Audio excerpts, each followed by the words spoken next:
Olá pessoal, tudo bem com vocês? Eu sou Luan César Ferreira Simões, sou professor do curso de Fisioterapia do Instituto de Saúde e Biotecnologia da Universidade Federal do Amazonas e estou aqui hoje para darmos continuidade ao nosso projeto de enfrentamento à Covid-19 com algumas informações, com recomendações para a nossa atuação enquanto profissionais fisioterapeutas da área de fisioterapia respiratória. E aí hoje nós estamos na nossa quarta parte, né? Nós estamos no nosso quarto vídeo trazendo essas informações temáticas relativas à Covid-19. Hoje nós vamos apresentar para vocês um pouco sobre o perfil do paciente que está hospitalizado por conta de Covid-19, certo? E é importante a gente falar um pouquinho sobre isso, porque muito tem se preocupado sobre as recomendações, sobre a atuação, sobre a assistência direta a esse paciente, mas muitas vezes é necessário, na maioria das vezes é necessário que para que a gente consiga entender as recomendações, é necessário entender um pouquinho do perfil desse paciente, entender um pouquinho como se comporta essa doença nesses nossos pacientes. Obviamente a gente tem aí um espectro bem grande clínico, né, que estão envoltos à Covid-19, onde existe muita dúvida, muito mistério com relação a esses aspectos, mas nós já temos alguns estudos que já trazem uma revisão acerca das características clínicas, né, das principais características clínicas que esse paciente de Covid ele apresenta. Então, nós fizemos um levantamento, eu trouxe para vocês aqui um levantamento, um compilado de pelo menos cinco revisões que nós temos atuais, né, com relação à Covid-19, esse perfil clínico, o diagnóstico, o tratamento para esses pacientes, a patogenia e por aí vai. Então, esses aqui serão a nossa base para a gente poder desenvolver a temática de hoje, tá ok? Então, eu começo falando um pouco sobre a importância, como eu havia iniciado, falando a importância da gente entender um pouquinho esse perfil de paciente. Então, eu já começo trazendo para vocês uma informação importante, que a gente já sabia, que esse paciente ele tem uma faixa etária um pouco mais avançada. 87% dos pacientes que estão internados por conta de Covid-19, eles têm idade entre 30 e 79 anos. Certo? Desses pacientes, a maior parte deles são do sexo masculino e quase a metade desses pacientes, eles apresentam algum tipo de comorbidade associada à Covid-19. E dentre as principais comorbidades associadas, nós temos as doenças cardiovasculares, o diabetes mellitus e também a hipertensão arterial. E o que a gente sabe, basicamente, a princípio, é que o indivíduo que tem essas doenças, essas comorbidades, ele tem uma maior chance de morrer. Então, ele apresenta uma maior taxa de mortalidade. A COVID apresenta maior taxa de mortalidade quando o indivíduo, quando os seus pacientes, eles já têm alguma comorbidade prévia, uma ou mais de uma comorbidades prévias. De modo geral, a gente pode ilustrar os sintomas relativos a Covid-19 como sendo, em primeiro lugar, a febre sendo um dos sintomas mais comuns. Em 88% dos pacientes há relato de febre, há observância de febre, acompanhada de tosse. Na sequência, nós temos vômito e diarreia. Esses são os sintomas mais comuns que a gente pode relacionar com a Covid-19. Mas existem alguns outros sintomas que são considerados raros, mas também têm sido observados, como, por exemplo, dor de cabeça, a produção de escarro e a presença de secreção de sangue na secreção, que é chamado de hemoptise. Fora essas características clínicas que nós temos nesse quadro, nós também temos a presença de duas outras características que estão se evidenciando cada vez mais, que é a chamada anosmia, que é a perda do olfato, e a ageusia, que é a perda do paladar. Então, de modo geral, nós temos esse quadro como sendo um quadro que dá uma característica clínica geral do paciente que nós temos com Covid-19.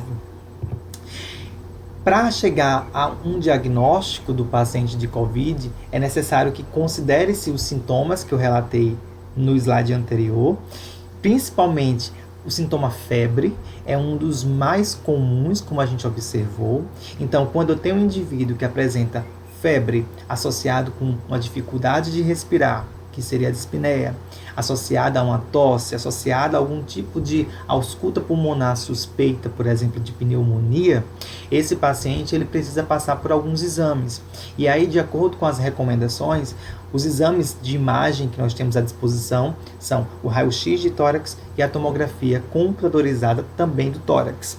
Desses dois aí, nós vamos ter a tomografia como sendo o método mais sensível para a identificação de alterações de nível pulmonar relacionadas com a Covid-19, que eu iria abordar daqui a pouco um pouco mais sobre isso. Mas é importante deixar claro que, não, apesar de ser sensível, né, vamos dizer assim, o exame de imagem de tórax ser sensível, ser importante para levantar dados acerca do diagnóstico do paciente, é importante deixar claro que a gente precisa passar para um outro passo, que é a definição de fato do quadro do paciente, diagnóstico do paciente. E isso é obtido através de alguns testes, como, por exemplo, análise da cadeia de polimerase, que é o PCR, a proteína C reativa, certo? E também testes de imunoensaios, testes que são testes mais rápidos, mais simples de serem realizados, que em 30 minutos a gente consegue obter um resultado acerca do diagnóstico da circunstância do paciente. Então, não só a sintomatologia é importante ser considerada, mas obviamente o primeiro sinal de alerta. Deve ser necessário depois, se já tiver à disposição testes moleculares ou testes imunológicos, já pode ser realizado para confirmar. E também a gente pode ter em mãos o acesso a exames de imagem para poder ter uma noção de como é que está a situação relacionada ao pulmão desse paciente. Então,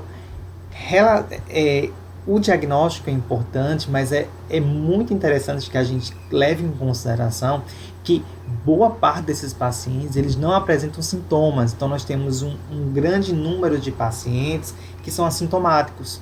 Então, a gente tem a Covid-19 com a grande variação de perfil clínico, onde nós temos pacientes completamente assintomáticos, que não sabem que têm a doença, até pacientes que terminam culminando com a morte, uma vez que eles são pacientes que estão com um quadro séptico, ou um paciente que já apresenta algum grau de disfunção de múltiplos órgãos, né, com um quadro respiratório avançado, e por aí vai. Então, nós temos pacientes assintomáticos e uma variação até um paciente mais crítico, que é aquele paciente que evolui para o choque séptico e para disfunções de múltiplos órgãos. Porém, o que a gente mais vê de condição clínica, de evolução clínica daqueles sintomas para o momento de hospitalização é a pneumonia. Então, a pneumonia ela está presente em boa parte dos pacientes que terminam buscando o hospital. E aqueles pacientes hospitalizados, os que estão na UTI, são aqueles pacientes que apresentam quase sempre um quadro pneumônico grave. E aí, o que a gente precisa considerar, na verdade, é que existe uma variação nessa intensidade clínica da Covid-19. Então, a gente considera que nós temos pacientes leves, moderados, graves e críticos, onde os pacientes leves, que a maior parte dos casos, são 81% dos casos, são pacientes leves que muitas vezes não apresentam nem sintomas relacionados à Covid. Quando às vezes apresenta, são sintomas relacionados com uma infecção viral do trato respiratório superior, como uma rinite, como uma gripe, certo? Esse paciente não tem nenhum tipo de disfunção respiratória, portanto, ele não vai ter dificuldade para respirar, ele não vai ter dispneia, ele não vai alterar a frequência respiratória. Já um paciente moderado, já é um paciente que possui uma característica, já possui alguns sintomas mais característicos de Covid. Já é um paciente que apresenta tosse, é um paciente que já tem algum grau de dispneia e é um paciente que já apresenta um pouco de aceleração nessa frequência respiratória. Porém, esse paciente não tem características ou não há sinais de sintoma grave desse paciente. Então, geralmente, o paciente moderado é aquele paciente que pode até chegar a ser hospitalizado, dada a dispneia, certo? E geralmente é um paciente que vai passar para uma situação que vai receber oxigenoterapia. E um paciente que seguiria para a UTI seria um paciente com características mais graves, que é um paciente que às vezes ele nem tem a febre, É interessante relatar isso. Ou às vezes a febre ela é moderada, mas é um paciente que apresenta já características de pneumonia grave. E que essa pneumonia, se não tratada adequadamente, ela vai evoluir para outras condições, como a síndrome de desconforto respiratório agudo, a sepsia ou choque séptico, certo? Com aí a disfunção de múltiplos órgãos e a consequente, muitas vezes, infelizmente, parada cardiorrespiratória e morte do paciente.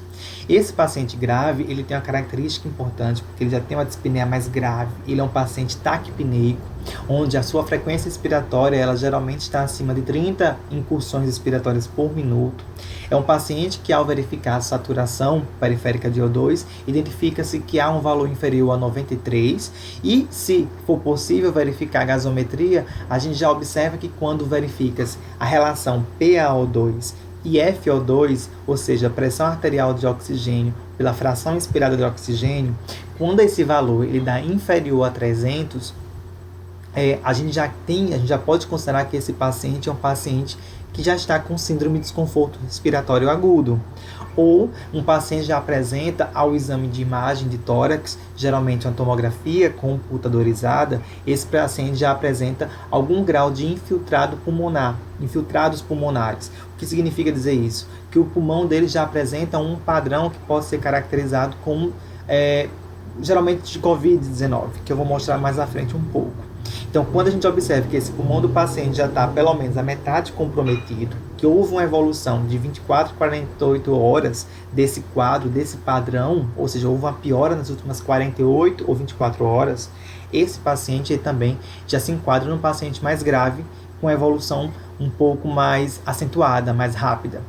E esse paciente grave, ele ainda pode culminar num quadro crítico, que é aquele paciente que a gente chama que está com a doença crítica. É um paciente que já está com insuficiência respiratória, que já começa a apresentar lesão cardíaca, a sepse começa a se apresentar, e aí, como eu falei, com a consequente disfunção de múltiplos órgãos. Esse paciente com doença crítica, de acordo com os centros chineses de controle e prevenção de saúde de doenças, esse paciente com doença crítica, de acordo com o estudo chinês desse centro, eles apresentam mortalidade, uma taxa de mortalidade em torno de 49%. Então, esse paciente, ele tem, vamos dizer assim, a metade de chance de morrer, certo? Então, o que espera-se, entendendo-se essa circunstância, é que acompanhe-se melhor, avalie-se melhor, faça um monitoramento mais adequado desse paciente para poder acompanhar exatamente essas características. E entendendo que à medida que ele evolui evoluir do sentido ruim, evoluir essas características clínicas para a direita, para uma doença crítica, esse paciente precisa ser cada vez mais bem assistido, né? Deve recorrer aí um atendimento, um tratamento mais eficaz na tentativa de poder minimizar essa evolução da doença, ok? De modo geral, só para a gente poder fazer uma revisão, a síndrome de desconforto respiratório agudo, na verdade, é uma condição que pode ser ela é resultado, vamos assim dizer, de inúmeras doenças respiratórias. A pneumonia é uma das condições pulmonares que podem resultar, se não for bem tratada, ou se não houver um bom controle, ou se estiver muito evoluída, a pneumonia ela pode culminar com a síndrome de desconforto respiratório, que nada mais é do que um processo inflamatório agudo a nível de alvéolo, que dificulta a passagem ou a troca gasosa, certo? E essa dificuldade de troca gasosa, ela termina por gerar uma redução drástica do nível de oxigenação desse meu paciente. Então, geralmente a síndrome de desconforto respiratório, ela inicia a partir de uma insuficiência respiratória aguda, ou ela é obtida a partir de uma piora dessa insuficiência. Então, quando a insuficiência inicia-se uma insuficiência, já pode vir com a síndrome de desconforto respiratório, ou quando esse paciente piora de sua insuficiência, a síndrome de desconforto respiratório já pode ser diagnosticada ali também naquela circunstância. Mas como é que a gente hoje diagnostica esse tipo de situação? Como a gente pode classificar a síndrome de desconforto respiratório agudo? Através do índice de oxigenação, através da pressão arterial de O2 pela fração inspirada de oxigênio. Então, nós temos três possibilidades. Essa síndrome de desconforto respiratório ela pode ser leve, moderada ou grave. O que é que vai me dizer isso? Qual a sua classificação? O que me diz é o resultado dessa divisão de PaO2 por FO2. Então, quanto menor for o resultado, pior é a condição pulmonar desse paciente. Mais crítico é esse paciente. Agora, vale ressaltar que, para que a gente chegue a uma classificação, um diagnóstico claro da situação clínica pulmonar da síndrome de desconforto respiratório do meu paciente, é preciso não apenas considerar os aspectos clínicos, mas também entender um pouco da situação ventilatória do meu paciente e também acompanhar tudo isso com exames de tórax, exame de imagem de tórax, certo? Importante falar também para vocês que algumas características da síndrome do desconforto respiratório agudo na COVID, elas são um pouco diferenciadas. E aí eu trouxe para vocês um estudo de uma equipe italiana que agora na crise da COVID-19 fez um levantamento. Eles fizeram um estudo com 19 pacientes críticos, ou seja, internados na terapia intensiva. E o que é que eles identificaram? Primeira coisa, eles identificaram que a COVID-19 não é simplesmente uma síndrome de desconforto respiratório típico. Não é como uma síndrome típica. Ela tem algumas diferenças. E aí eles pontuaram quais eram as principais diferenças. Primeiramente, há uma discrepância entre a relativa preservação da mecânica pulmonar e a grave hipoxemia existente nos pacientes. O que eles querem dizer com isso? É que os pacientes com COVID-19, eles apresentam uma alteração importante da sua oxigenação, sem que isso tenha relação direta com a mecânica pulmonar desse paciente. Ou seja, muitas vezes a mecânica do paciente, a mecânica pulmonar, sua complacência, ela está mantida. Não há nenhuma alteração a nível de mecânica do pulmão. O que acontece é que ele tem uma tendência a ter uma grave hipoxemia. Isso é a primeira observação. A segunda é que dos 16 pacientes analisados, todos eles apresentaram complacência pulmonar em níveis superiores aos habitualmente encontrados em pacientes com síndrome de desconforto respiratório agudo, que apresentavam aquelas mesmas características. O que isso quer dizer? Como eu falei anteriormente, até antecipei, esses pacientes eles não têm mudança na mecânica pulmonar. Esses pacientes eles apresentam boa complacência pulmonar. Então o problema deles não é de complacência, o problema deles é de oxigenação. E por fim, eles observaram que os transtornos, provavelmente o que há nesse paciente é algum tipo de transtorno na regulação dessa perfusão. Provavelmente uma vasoconstrição hipóxica, certo?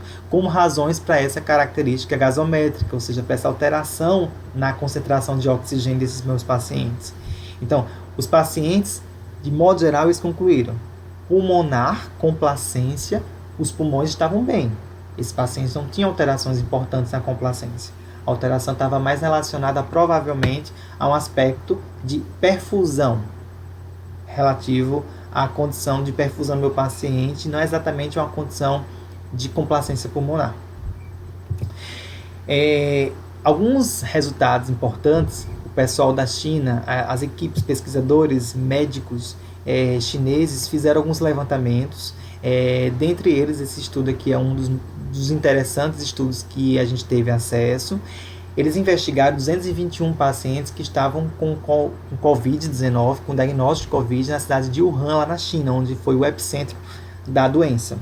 E alguns pontos que eles identificaram foram bem interessantes. O primeiro deles foi que, do sintoma inicial até a hospitalização desse paciente, quando eu falo hospitalização, não é exatamente a UTI, a ida desse paciente ao hospital durou em torno de 7 dias.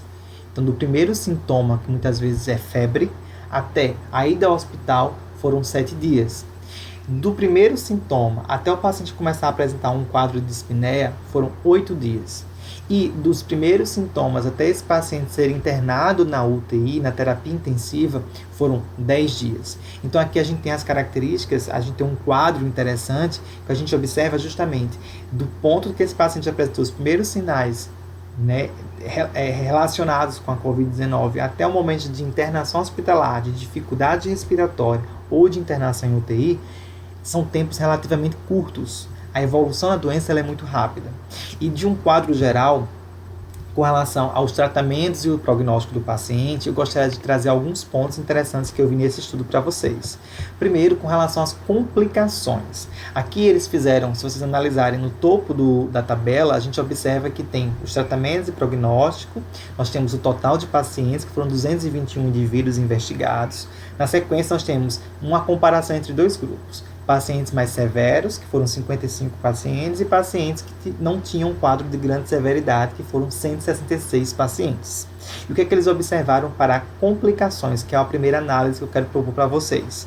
A primeira coisa que eles observaram foi que dos pacientes que tinham um quadro de severidade da Covid-19, 87% desses pacientes apresentaram síndrome de desconforto respiratório. Quando comparados àqueles que não eram pacientes severos, 0 pacientes não severos. Ou seja, a grande maioria dos pacientes que evoluíram com severidade da doença, eles tinham relação direta com síndrome de desconforto respiratório agudo. Um outro ponto é com relação a alterações cardíacas, seja a arritmia, que também é muito mais comum nos pacientes severos, como também em alterações agudas ou lesões agudas cardíacas, que também foi mais comum nos pacientes com maior grau de severidade da doença. Outros pontos foi o choque, e aí no caso a gente está relacionando com sepse ou insuficiência renal aguda. Também os pacientes com maior severidade foram os pacientes que passaram por esse tipo de complicação.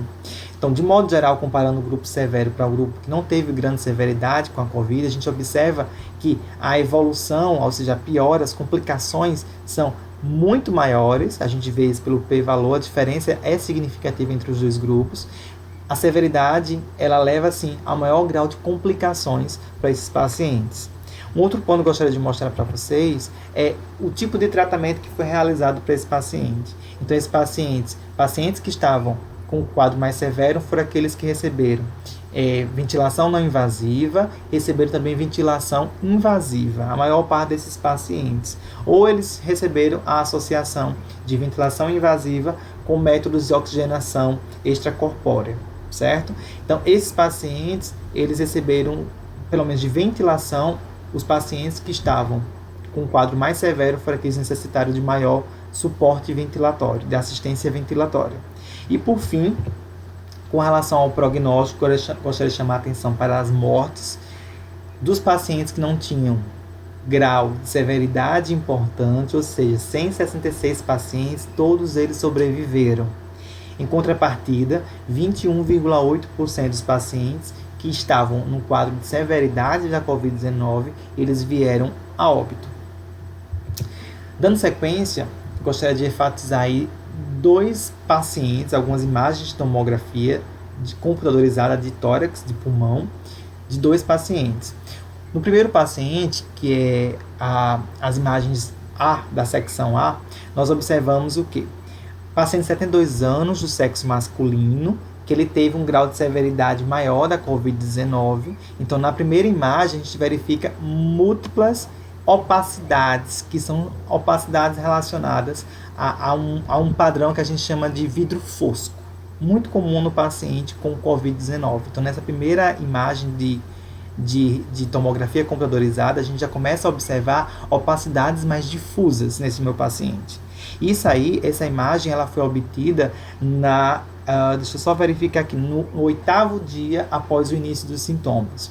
Na segunda imagem de tomografia computadorizada, nós observamos já um grau mais progressivo, já com uma imagem, uma opacidade bilateral em vidro fosco, ou seja, nos 2 pulmões, certo? Bilateralmente, com consolidações em múltiplos lobos pulmonares, e a gente tem essa imagem aí sendo verificada, imagem do 14º dia do início dos sintomas do paciente. E na terceira imagem, passados 30 dias do quadro do paciente, do início dos sintomas, a gente já observa uma melhora da situação pulmonar do paciente, com redução dos padrões de vidro fosco, padrão de consolidação que a gente observa nas imagens anteriores. Então, quando a gente compara o paciente A com o paciente B, que é um paciente que tem 44 anos, sexo masculino, que já tem um grau leve de Covid-19, a gente já vê uma grande diferença, onde o paciente 1,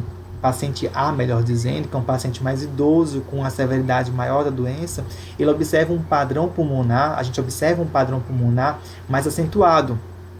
Esse padrão pulmonar, que a gente chama de vidro fosco, é um padrão extremamente comum dos pacientes que têm COVID-19, porque ele está diretamente relacionado à síndrome de desconforto respiratório agudo. Então, esse padrão é mais comum nos pacientes severos, justamente porque são aqueles pacientes, como a gente viu nos quadros anteriores, são os pacientes que têm maiores complicações respiratórias. Comparando o paciente A com o paciente B, a gente vê uma diferença, e principalmente porque, por exemplo, no paciente B, ele já teve uma recuperação completa no seu 18º dia após o início dos sintomas. Ou seja, as últimas duas imagens que a gente observa do paciente B, no canto direito, é justamente esse paciente já recuperado após 18 dias. Em contrapartida, o paciente A teve a sua recuperação plena, vamos dizer assim, após 30 dias. Então, nós temos aqui dois perfis diferentes de pacientes, sendo um mais grave no A e um mais leve, um grau de severidade mais leve no B. Com relação a essas imagens, é importante trazer para vocês as principais características que a gente observa nas tomografias computadorizadas desse paciente. Então, assim, quando eu comparo tomografia com raio-x de tórax, a tomografia ela é mais sensível para identificar as alterações, não só pulmonares, é importante para ver alterações também, por exemplo, de pleuras, certo? De região de mediastino, então a gente consegue ter uma imagem melhor desse tórax, né? Da região de pulmonar desse meu paciente. Então, o que é que a gente observa das imagens A para a imagem D? Primeiro, a imagem A já começa a ver uma manifestação já de vidro fosco, certo? No paciente A, esses pontinhos mais esbranquiçados que a gente observa é uma característica que a gente já começa a considerar como vidro fosco. Já é uma característica que nos mostra que o paciente já está com algum tipo de comprometimento pulmonar. Na imagem B, esse paciente já começa a apresentar um quadro de vidro fosco um pouco mais difuso comparado com a imagem A. Na imagem C, adicionalmente a esse vidro fosco que a gente observa difuso, já começamos a observar algum grau de consolidação de áreas pulmonares. E na imagem D, a gente observa um grau mais difuso, mais esparçado de comprometimento com o vidro fosco e a consolidação um pouco mais comprometendo uma área maior de pulmão. Com relação aos principais sinais, os principais padrões, vamos dizer assim, radiológicos, que a gente pode dizer são esses. 86% dos pacientes com COVID-19, eles vão apresentar o padrão chamado opacidade de vidro fosco, ou vidro fosco, que a gente observa desde a primeira imagem. Consolidação, ela é comum a 29%. Um padrão chamado de craving-paving, é comum em 19% dos pacientes. Doença bilateral, ou seja, acometimento bilateral dos pulmões, a maior parte dos pacientes vai ter esse tipo de progressão, certo? E a condição periférica é comum a 33% dos nossos pacientes. Ou seja, se identificar paciente com a característica de vidro fosco associado com a bilateralidade desse padrão de vidro fosco, a gente aqui já tem uma característica bem peculiar, né? E já me dá uma força maior de dizer que esse paciente provavelmente ele é um paciente de COVID-19.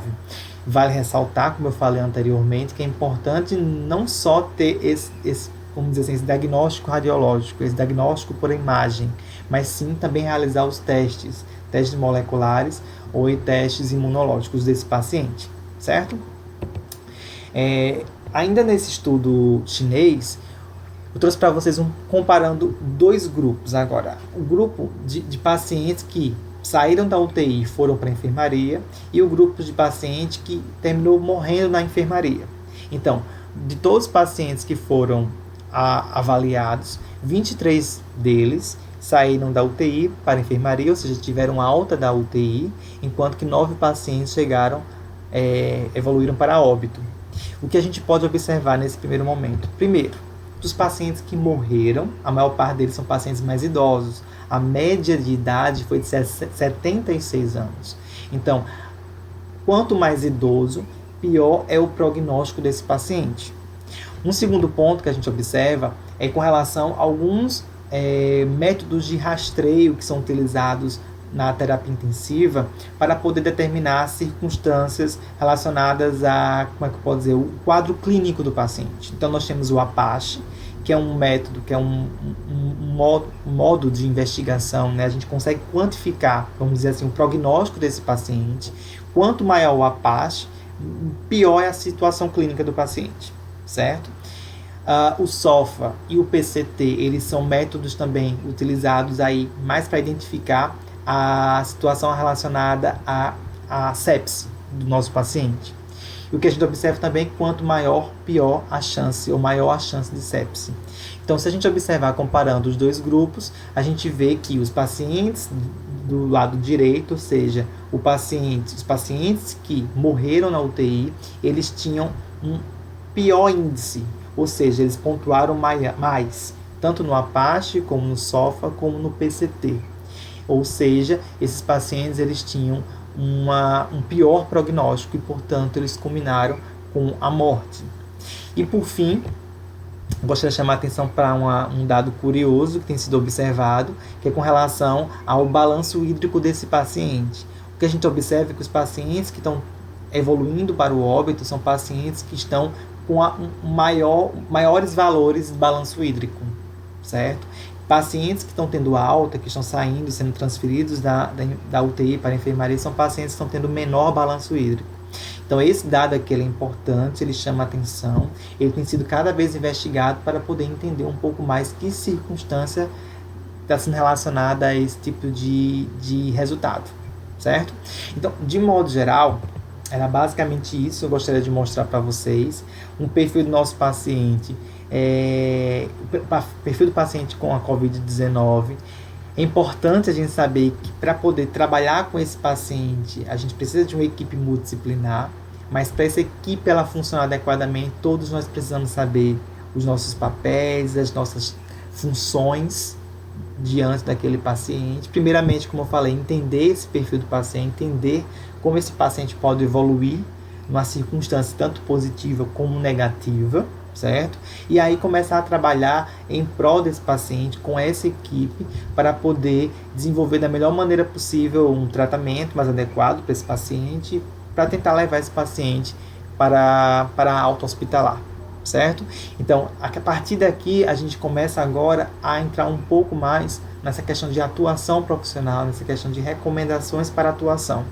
Então, os nossos próximos vídeos eles vão ser relacionados exatamente a isso.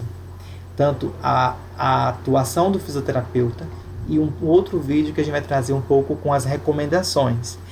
Espero que vocês tenham gostado. Estou trazendo aqui algumas referências que eu utilizei na preparação desse material. Vocês podem ter acesso a esse material aí. Caso vocês tenham algum tipo de dúvida, podem entrar em contato comigo através do meu e-mail. Eu agradeço a atenção de vocês. Espero que vocês tenham entendido. Espero que vocês continuem conosco. Agradeço por estar aqui comigo, por ter chegado até esse momento. Espero que continuem nos próximos. Um grande abraço para vocês. Tchau, tchau.